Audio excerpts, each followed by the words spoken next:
कहानी का नाम जंगल की रहस्यमयी चुड़ैल। एक शांत और सुंदर गांव था।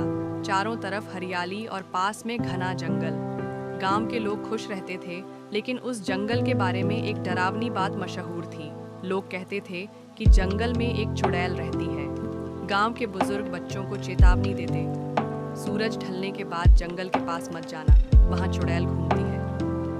बच्चे डर जाते, लेकिन एक लड़का रोहन बहुत बहादुर था।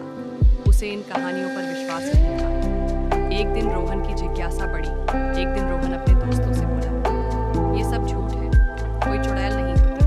दोस्त बोले, अगर सच में नहीं है तो शाम को जंगल जाकर दिखाओ। रोहन ने हिम्मत दिखाते हुए कहा, ठीक है, आज शाम मैं जंगल जाऊंगा। दोस्त थोड़े डर गए, लेकिन रोहन ने तय कर लिया था। शाम होते ही रोहन टॉर्च लेकर जंगल की ओर चल पड़ा। जंगल में अजीब सन्नाटा था। पेड़ हिल रहे थे और उल्लू की आवाज आ रही थी। अचानक तेज हवा चली और झाड़ियों से सरसराहट सुनाई दी। रोहन थोड़ा घबराया, पर आगे बढ़ता रहा। तभी उसे एक पुरानी झोपड़ी दिखाई दी। झोपड़ी बहुत पुरानी और डरावनी थी। दरवाजा अपने आप चर्र की आवाज के साथ खुल गया। रोहन धीरे धीरे अंदर गया। अंदर अंधेरा था और दीवारों पर अजीब निशान बने थे। तभी पीछे से एक भारी आवाज आई, कौन है मेरे घर में? रोहन ने मुड़कर देखा। सामने एक बूढ़ी चुड़ैल खड़ी थी, सफेद बाल, बड़ी आंखें और हाथ में लकड़ी की छड़ी। रोहन डर गया, लेकिन हिम्मत करके बोला, मैं रोहन हूँ, बस देखने आया था। चुड़ैल जोर से हंसी, हाँ हाँ हाँ, लोग मुझसे डरते हैं और तुम खुद जल कर आ गए।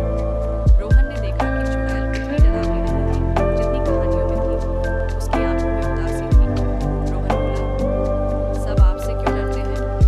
चुड़ैल ने धीरे से कहा, क्योंकि लोग मुझे समझे बिना ही डरते हैं। मैं अकेली रहती, किसी को नुकसान नहीं पहुंचाती। रोहन को उस पर दया आई।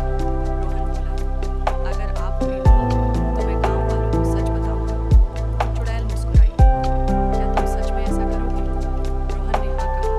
चुड़ैल ने उसे एक चमकता हुआ फल दिया और बोली, यह तुम्हारे साहस के लिए है। रोहन गांव वापस आया। सब लोग उसे देखकर हैरान थे। दोस्तों ने पूछा, तुम ठीक हो? चुड़ैल मिली?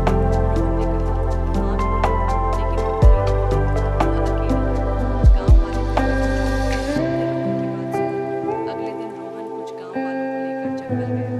चुड़ैल ने सबको नमस्ते किया और बताया कि वह सिर्फ शांति से रहना चाहती है।